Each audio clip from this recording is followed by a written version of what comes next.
J'ai reçu une super question de Marilyn qui me demande quel parcours et aussi combien de temps ça prend pour apprendre toutes les postures et toute la théorie du yoga. Aujourd'hui, je réponds à cette question.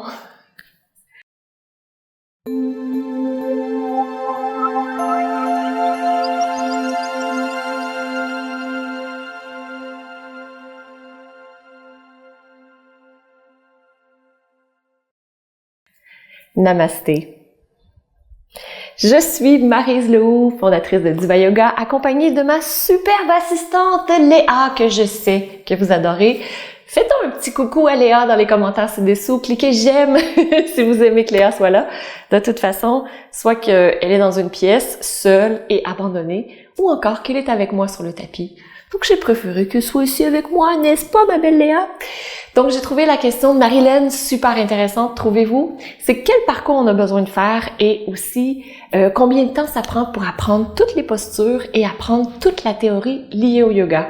Et ce que je vous ai pas dit dans la question de Marilyn, c'est qu'il y avait une petite parenthèse qui disait « toute une vie, direz-vous ». Effectivement, c'est la réponse, c'est toute une vie. C'est vraiment très, très intéressant. Donc, le combien de temps, je pense qu'on est toujours en apprentissage parce que vous savez quoi?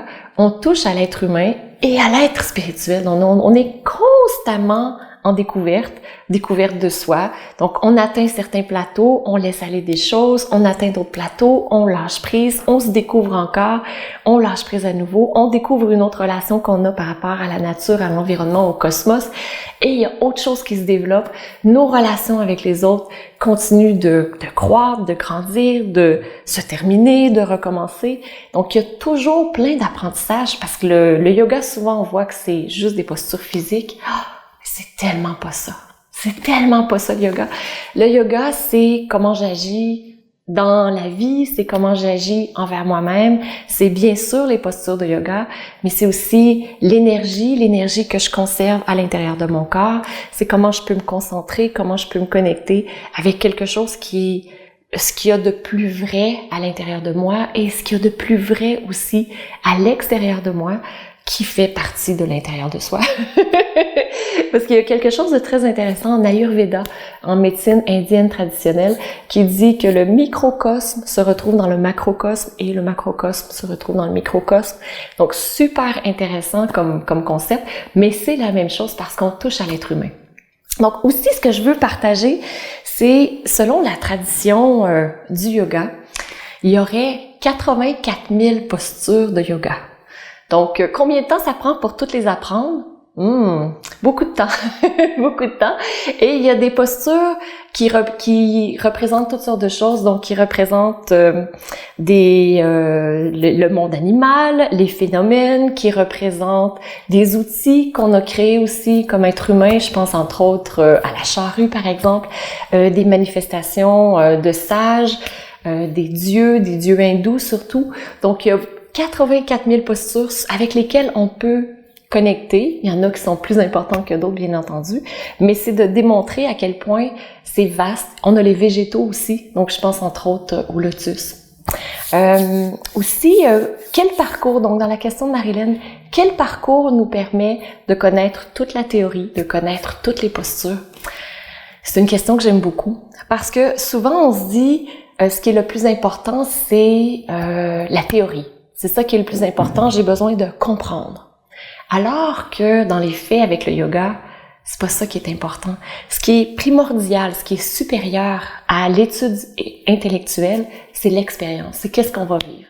Donc c'est pour ça qu'on fait à la fois sur le tapis et à l'extérieur du tapis et qu'on apprend à pratiquer les postures, mais aussi qu'on apprend comment ça fonctionne. Les deux sont interreliés parce que l'on va nous permettre de grandir un peu plus. Mais si on a à choisir, par exemple, si on a seulement 5 minutes dans une journée, est-ce que je choisis de faire des postures ou si je choisis d'étudier, je vais choisir de faire du yoga, donc posture, respiration, méditation. C'est ça que je vais choisir. Je vais choisir l'expérience plutôt que la théorie, que le concept intellectuel. Donc, vraiment très intéressant. Puis, moi, je connais vraiment pas tout du yoga. Plus je découvre sur le yoga, plus je me dis, mon univers yogique s'agrandit. Donc, j'ai encore plus à découvrir. Et il y a une professeure pour qui j'ai énormément d'admiration, qui est Lokana Sans Regret. Ça fait plus de 40 ans qu'elle forme des professeurs. Donc, on peut se dire, je pense qu'elle connaît tout du yoga. Mais savez-vous quoi? Elle est encore en formation plusieurs fois par année. Je pense que si Lokana Sans Regret est encore en formation pour apprendre sur le yoga, wow! Moi, j'ai encore des croûtes à manger, puis encore beaucoup de choses qu'on peut découvrir. Donc, c'est vraiment, je pense, ce que ça fait pour moi de me dire, il y a tout ça à apprendre, il y a tout ça à découvrir, mais surtout à expérimenter. Pour moi, ça m'enlève un stress énorme parce que je me dis, tout ce que j'ai à faire, c'est un petit pas. J'ai une découverte, je peux vraiment profiter dans le moment présent. C'est ce que je vous invite à faire aussi, à voir ce voyage du yoga comme un parcours extraordinaire où vous découvrez toutes sortes de petites choses, comme si vous étiez dans un jardin et que vous allez sentir une fleur qui est rose puis qui fait « Oh, wow, elle sent magnifiquement bon! » Et là, maintenant, vous en découvrez une bleue. Vous allez la sentir. Et elle est pas comme l'autre, mais elle est extraordinaire elle aussi.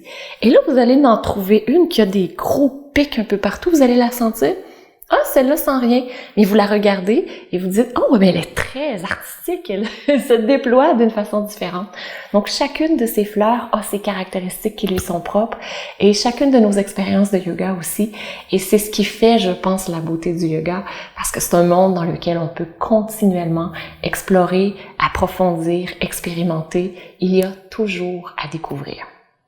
N'est-ce pas une magnifique nouvelle?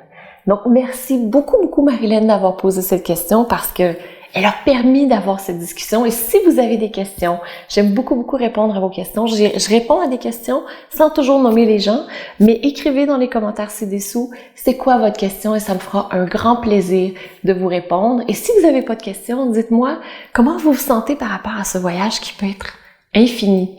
En fait, infini comme vous êtes en tant qu'être spirituel. C'est merveilleux. Donc, je vous souhaite une magnifique journée. Je vous embrasse. On se retrouve très bientôt. Namasté! Et aussi, j'étais pas oubliée, si vous pratiquez le yoga à la maison, téléchargez le guide ici qui a été créé par Diva Yoga. Le guide pour pratiquer à la maison. Vous allez découvrir des trésors qui vont énormément vous aider et vous accompagner des musiques, des séances de yoga, savoir quoi porter, les règles de sécurité, quoi faire, quoi ne pas faire. C'est superbement bien détaillé. Donc, je vous invite à le télécharger. À demain!